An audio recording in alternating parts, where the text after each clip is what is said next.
Suivant l'histoire de la jeune Nala, Nala quitte son village natal au lever du soleil, faisant ses adieux à sa mère et à son petit frère. C'est un moment empreint d'émotion et d'espoir pour une nouvelle vie. Le voyage de Nala la conduit à travers les vastes paysages de la savane.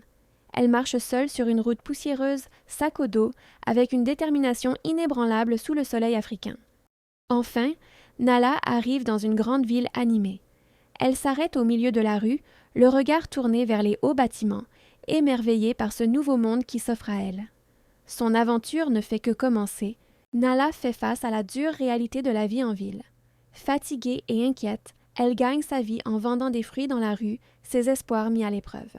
Un jour, un homme élégant et prospère s'arrête à son étal. Il est gentil et attentionné. C'est le début d'une nouvelle rencontre qui va changer sa vie.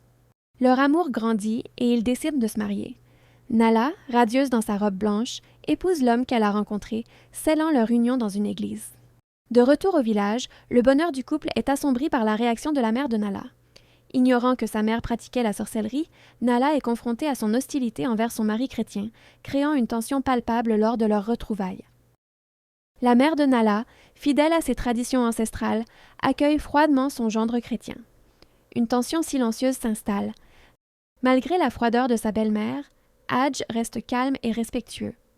Nala et Hadj, accompagnés du jeune Nari, s'installent pour la nuit dans une hutte modeste. Le feu crépite doucement, offrant une lumière chaleureuse dans l'obscurité du village, tandis que Nala tente de rassurer son mari et son frère. Dans la nuit, Nala fait un rêve troublant. Elle se voit dans un cercle de femmes autour d'un feu, sa mère en faisait partie. Elle ressent une puissante énergie. Nala se réveille en sursaut, le cœur battant, perturbé par l'intensité de son rêve. Au lever du soleil, Nala partage son rêve avec Hadj. Il l'écoute attentivement, le visage empreint de compassion. Hadj explique à Nala que la foi en Dieu peut apaiser les craintes et unir les cœurs, même face à l'inconnu. Guidé par sa foi, Hadj décide de ne pas ignorer la tension. Il s'approche de sa belle-mère avec humilité et lui offre un cadeau symbolique de respect et de paix, une Bible. Il lui parle avec sincérité, non pas pour juger ses traditions, mais pour partager la source de son propre bonheur et lui souhaiter la bienvenue dans leur famille. La mère de Nala, touchée par la sincérité d'Hadj et voyant le bonheur de sa fille, accepte enfin le cadeau. Son visage, d'abord marqué par la méfiance, s'illumine d'un sourire. Le pont est jeté entre les générations et les traditions, et la famille se réunit dans un geste d'unité et d'amour, sous le regard apaisé du soleil couchant et de la croix qui brille dans le lointain. Nala et Hadj ramènent avec eux la mère et Nari à la ville. Tous les quatre s'installent dans une maison lumineuse, remplie de rires et d'amour. La mère de Nala, autrefois réticente, découvre la joie de vivre aux côtés de sa famille.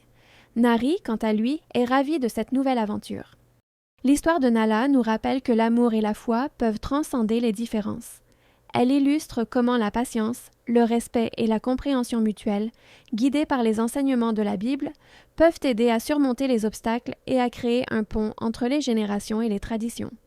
C'est en partageant la lumière de la foi avec bienveillance que les cœurs s'ouvrent et que les familles s'unissent, trouvant le bonheur dans une harmonie nouvelle,